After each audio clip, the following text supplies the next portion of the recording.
tumor cerebral es el crecimiento anormal de un tipo de célula en el sistema nervioso y que esto ocasiona la formación de una masa. Esta masa, al ir creciendo, va a producir un efecto de masa o de compresión sobre las estructuras normales del sistema nervioso, y esto va a ir ocasionando síntomas al paciente.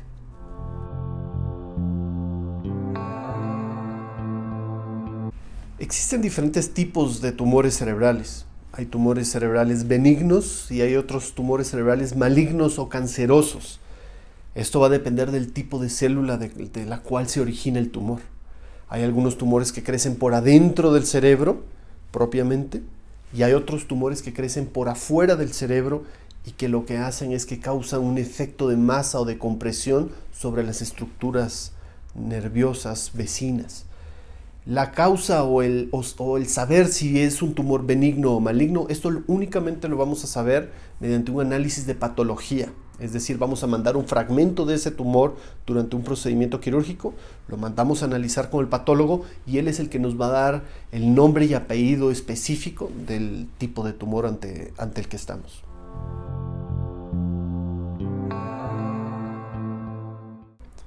Los tumores cerebrales, por lo general, son causa de una alteración genética en el ADN de las células que forman un tumor cerebral.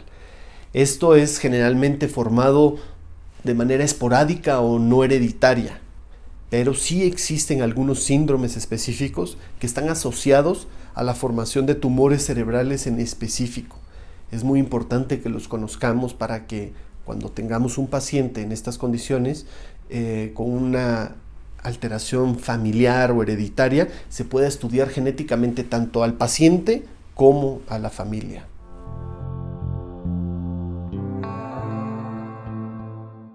Bueno, todo esto va a depender en realidad de dónde es el origen del tumor, ya que estuvimos platicando que los tumores se pueden originar de diferentes lugares del sistema nervioso. Dependiendo de la ubicación de este crecimiento es que van a ser los síntomas que el paciente tenga. Es muy variable. Por ejemplo, si tenemos un paciente que tiene un tumor que crece adentro del cerebro, cercano al área del lenguaje, pues esto va a producir un problema de comunicación. Si por ejemplo tenemos otro tumor que está cerca del área de movimiento, por ejemplo de un brazo, entonces esa va a ser la manifestación de este paciente. Hay otros tumores que pueden crecer por afuera del cerebro y que van a comprimir o desplazar ciertas estructuras nerviosas muy importantes, causando esos síntomas, como puede ser el ejemplo de los adenomas hipofisiarios o tumores pituitarios, que lo que hacen es que desplazan los nervios ópticos y entonces los pacientes sufren de un problema visual. Algunos otros pacientes, el tumor puede crecer cerca del área de movimiento de la cara, el nervio facial, y entonces el paciente debuta con parálisis facial. Entonces todo esto es muy variable y va a depender en sí de la ubicación del tumor. Algunos pacientes vienen ya con algunos síntomas, vienen ya con un déficit neurológico específico, como algunos de estos que mencionamos, pero en algunos casos estos problemas se pueden mejorar con la cirugía, pero todo va a depender si es porque el tumor ya está lastimando el nervio o si es la inflamación del tumor la que está produciendo los síntomas. Todo eso son variables muy importantes a tomar en cuenta para analizar en cada caso, en cada paciente.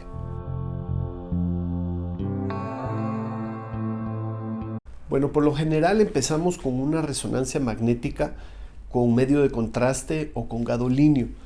Este estudio es muy importante porque nos va a permitir estudiar las características generales del tumor ante el que nos estamos enfrentando. Es muy importante analizar la ubicación y la relación que tiene con las estructuras vecinas, y de eso va a depender si en parte de nuestro protocolo diagnóstico necesitamos complementar con más estudios que nos ayuden a tomar decisiones durante una cirugía.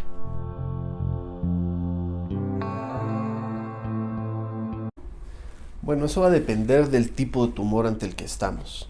Estos tumores, en algunas ocasiones, dependiendo del tamaño, de la patología, por ejemplo, en el caso cuando ya sabemos qué tipo de tumor es porque el paciente tuvo una cirugía previa, o en algunos pacientes, dependiendo de la edad del paciente o de las condiciones generales del paciente, en algunas ocasiones decidimos únicamente vigilar el residual o el tumor cerebral. En el resto de los casos, sí decidimos hacer una resección o extirpación del tumor cerebral, uno, con el objetivo de saber qué tipo de tumor es al que estamos, y dos, es para resolver los síntomas que este paciente pueda tener. Estas resecciones se hacen de diferentes maneras, va a depender de la localización, de la ubicación del tumor. Por ejemplo, en algunos casos puede llegar a ser necesaria una craniotomía. En otros casos, algunos tumores se pueden resecar por vía endoscópica a través de una cirugía a través de la nariz. Entonces va a depender de las características del tumor, y en algunos otros casos pueden haber tratamientos complementarios como es la quimioterapia o la radioterapia, que van a ser principalmente tratamientos que van a complementar o completar el tratamiento de un paciente.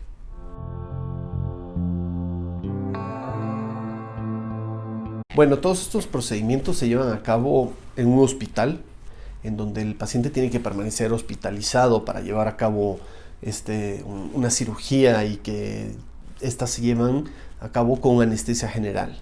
Estas cirugías por lo general tardan algunas horas, dependiendo de las características del tumor, dependiendo si es una craniotomía, dependiendo si es por vía endonasal con un endoscopio, y dependiendo de las características propias del tumor, por ejemplo, qué tanta inflamación hay o el tamaño y las características de este.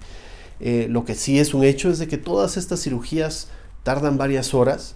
¿Por qué? Porque es muy importante ser muy minucioso, ser muy cuidadoso, tanto en el tumor como en las estructuras vecinas, para que el paciente tenga una adecuada recuperación y que se pueda ir al cabo de unos días a casa, y en donde se va a terminar de recuperar y regresar a tener su calidad de vida como la tenía previamente.